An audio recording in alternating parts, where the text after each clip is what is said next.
Hey guys, what's up and welcome back to this YouTube channel. It's your guy Igor here. Will the real estate market crash in 2022 here in Calgary?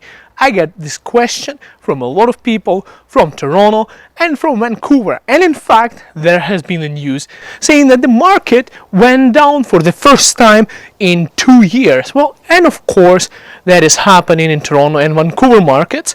Here, as guys, what is happening here in Calgary, I decided to make a short video to answer this question for you, because a lot of people do not realize how real estate actually works. So I decided to answer this in a very detailed form, but very short video, not to take much of your time, in a very understandable form.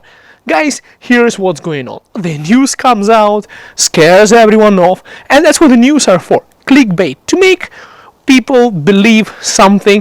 Well, and in fact it happened in Toronto and Vancouver, but I'm not going to be talking about those markets right now. Let's talk about what's going on in Calgary. Is there a slowdown in the market? Yes, there are less multiple offers. It is still a seller's market. It is still a lot of offers. The prices are still up. What has happened is, well, sales went down. That is correct. But also the inventory. The inventory is just like in a store. It's the amount of houses out there for sale. So demand, did it go down? It did. So did the inventory go down. What did it do to the prices? Well, it is still a seller's market and it hasn't gone down. In fact, guys, as many of you already know, if you watch these videos for a while, well, Calgary market is about 5 to 7 years behind from Toronto and Vancouver. It hasn't reached its highest point yet, especially with oil and gas industries booming right now. When was the last time you went to the gas tank? I put like $100 into my car the other day. It's like the maximum amount of money I have fit into my car since I had that car, just because of the prices going up. So it boosts the economy here in Calgary, Alberta. Now, here's one thing you should know. People who have purchased real estate, you should not be panicking right now if you have an offer that was signed and accepted and things like that. Guys, here is what's going on. What's going to happen? The interest rates have gone up and they might go up. Some people speculate it will go up by 1%. Some people say it might go up by even 2%. But here's what people are not saying. The rent in Calgary, according to a news article, well, it went up by 25%. 25%, guys, is a lot. So what it means is that for investment point of view, the return on investment is going to be higher.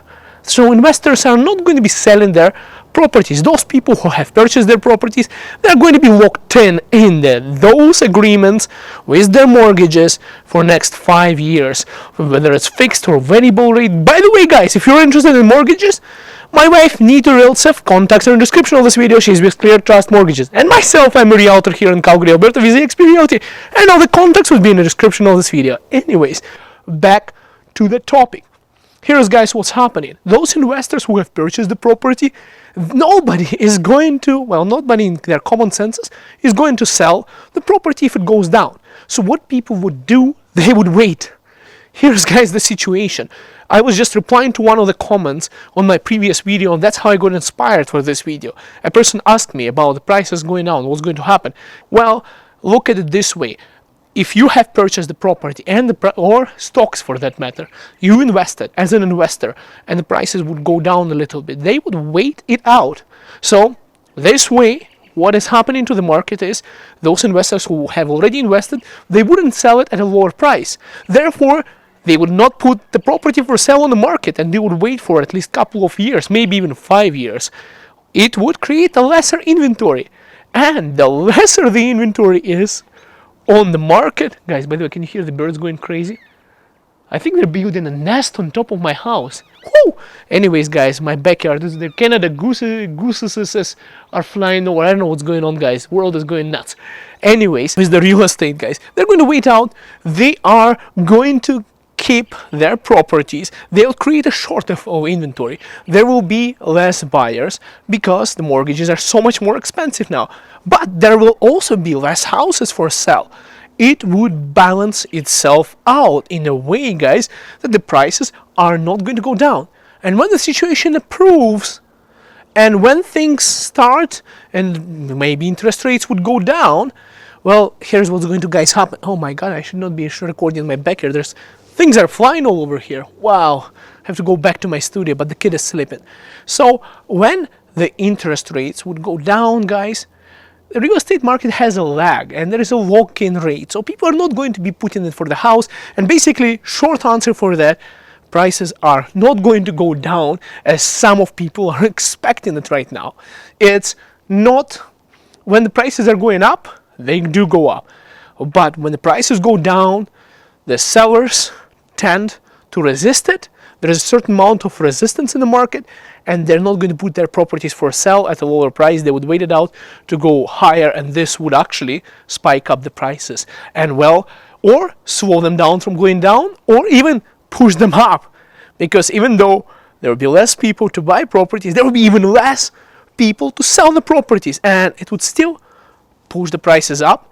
Unfortunately, lots of people would get stuck renting out, paying way more for rent than they used to before. And honestly, guys, this entire interest rate thing is there to control the inflation, and the housing market is more resilient here in Calgary than in Vancouver or in Toronto. And actually, guys, if you're buying a place for yourself and you're not planning for a short-term gain, guys, I would say do not wait. Just buy a property before it comes to a Toronto level or Vancouver level. Over the years, that being a mistake for a lot of people who haven't purchased in Toronto or in Vancouver and still have been renting for the past 30 years. And well, frankly speaking, now they can't even buy anything. That's why they're coming to Calgary. See you guys in the next video. Bye for now. Like it and share with your friends.